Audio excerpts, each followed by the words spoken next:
Praise the Lord. நீதிமொழிகள் 19வது அதிகாரம் 9வது வசனம்.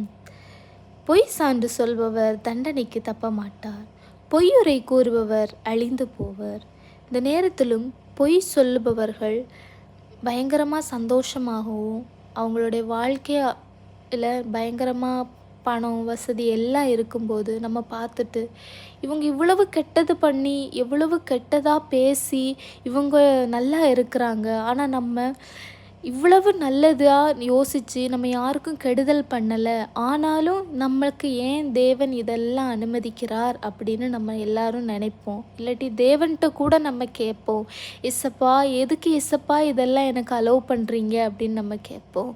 இந்த நேரத்திலும் இந்த வசனம் மூலமாக தேவன் நமக்கு சொல்லுவது ஒன்றுதான், பொய் சான்று சொல்பவர் தண்டனைக்கு தப்பாமல் இருக்கவே முடியாது. So praise God. தேங்க்யூ.